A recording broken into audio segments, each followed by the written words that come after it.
Boa noite, gente. Então, para a realização de mais uma atividade, tá? Estamos fazendo esse vídeo com relação a essa apresentação. E hoje nós vamos falar sobre três tipos de fungos comumente encontrados. Então, a gente vai começar falando pelo primeiro deles, tá? Que é o Penicillium.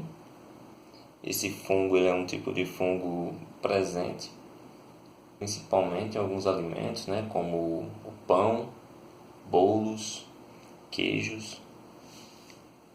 E a gente vai começar primeiramente falando um pouco aqui de sua estrutura, tá? Bom, então a gente começa aqui pelo micelo. Então o micelo ele faz parte de um conjunto de hifas que cumpre um papel especialmente vegetativo, tá? Então ele tem um conjunto de hifas que também é conhecido por micelos, mas é lá que estão encontrados muitas vezes os bolores que a gente já ouviu falar, né? Em alguns tipos de queijos, por exemplo. E daí que passando por essa parte aqui onde está o micelo ou o conjunto de hifas, a gente tem a hifa aérea, tá?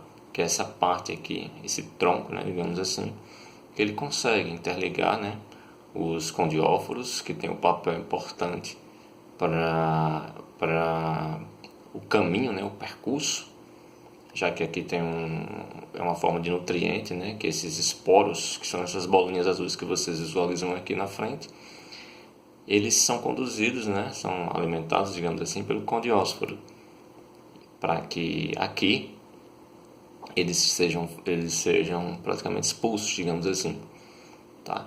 Então, a sua finalidade desse tipo de fungo, ele é extremamente alimentar, né? Digamos assim, encontrado em alguns alimentos, como pão, bolo e queijo. Por outro lado, existe outros tipos de fungo, também dessa mesma classe, né? O Penicillium, que eles podem ser prejudiciais à saúde, como os do tipo Notathium, que possuem, né, uma parede celular com quitina, reserva de glicogênio, e além disso a digestão dele é processada através da liberação das hifas enzimáticas produzidas no aparelho digestivo. E aí o que é que acontece?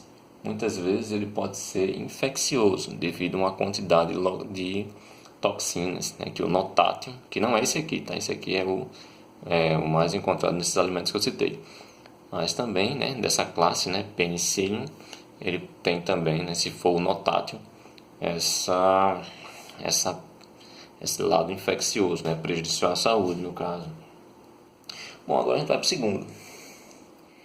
Então, o segundo, né, que também foi produzido aqui, né, para a gente poder explicar nele, ele tem esse condióforo aqui. Não sei se vocês conseguem visualizar. Deixa eu aproximar mais a câmera aqui. E tem essas dobrinhas encontradas aqui, ó, que é justamente a parte do condióforo que sustenta, né? Chegando até aqui no centro, onde tem a vesícula. E aqui, né, essa parte aqui que a gente pode chamar aqui também, é parecido com aquela outra que a gente viu anteriormente, né? Uma forma de hifa aérea. Mas é justamente aqui que ele suporta as conídeas. Então essas conídeas, elas fazem o papel, esse tipo de aspergillus, né, que é um tipo de fungo, ele é do tipo prejudicial à saúde, tá? E aí o que é que acontece? Esse tipo de fungo, ele tende a provocar um processo infeccioso chamado aspergilose pulmonar. O que é isso? É um tipo de infecção que se desenvolve geralmente nos espaços abertos do organismo, ou em cavidades, geralmente nos pulmões, e tende a causar doenças pulmonares pré-existentes. Isso pode acarretar também em desenvolver outros processos infecciosos nos canais auditivos, além de seios paranasais, né, que levam as pessoas muitas vezes a um pronto-socorro para buscar um atendimento devido a esse processo infeccioso encontrado. E aí esse processo tende a ser chamado de Aspergillus, oriundo do nome científico justamente por causa do tipo, né, de fungo, Aspergillus. Além disso, existe também o do tipo invasivo, o processo mais grave, né, que esse tipo de fungo ele pode causar. E aí geralmente é quando ele chega à corrente sanguínea e pode atingir até alguns órgãos, né, como fígados, rins, entre outros. Por fim, a gente agora vai falar um pouco desse aqui, que é o Rhizopus. Vamos começar aqui explicando aqui um pouco da sua anatomia. Bom, essa parte azulada que você vê aqui, né, ela é conhecida como esporângios, que tem a finalidade de armazenar inicialmente, né, todos os esporos aqui, né, produzidos, né, pelo seu núcleo, né? E aí o que é que acontece? Antes disso, ele também possui, né, as hifas, né, que é justamente essa parte aqui, ó, essa parte aqui onde eu estou passando a caneta em cima, de um lado para o outro. Mas ele possui tipo umas raízes, conhecido também como rizoide.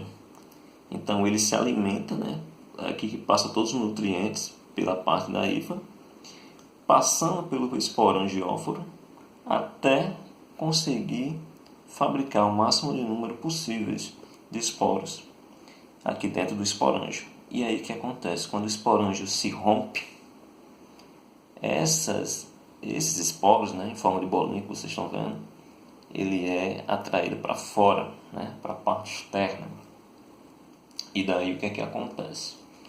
É nesse momento que vai ocorrer um processo chamado de parasita facultativo, ou frutos vegetais maduros, né, como alguns livros adotam. Então, ele também vai ter alguns filamentos, né, também conhecido como cosmopolitas, que são encontrados em solos, frutos e outros vegetais. Então, essa espécie de Rhizopus que a gente está estudando agora, eles também, esses esporos, né, eles são no formato também sexuais e assexuada.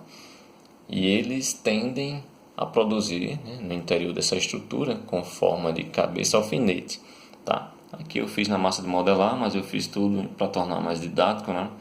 Mas ele tem esse processo aqui e eles são idênticos. Então ele tem essa finalidade, essa condição, né? E o que é que acontece, né? Ele também é responsável, né? Aliás, algumas espécies deles é responsável por produzir processos infecciosos oportunistas, conhecidos também como zigomicose. E aí as pessoas tendem a ser atingidas, né? Quando atingido por eles, vai ter algumas infecções que podem ser muito sérias. Às vezes, né, até mesmo fatais, vai depender do tipo de infecção causada por ele. Até mesmo em animais também, os animais eles não estão isentos, né? Uma vez que eles possuem, né, células como a gente. E isso ocorre justamente devido à elevada taxa de crescimento. Então, se eles crescerem muito, podem se desenvolver e se adaptar a temperaturas relativamente elevadas. Eles existem em várias partes do mundo e são geralmente espécies, né, encontradas em patógenos vegetais, tá?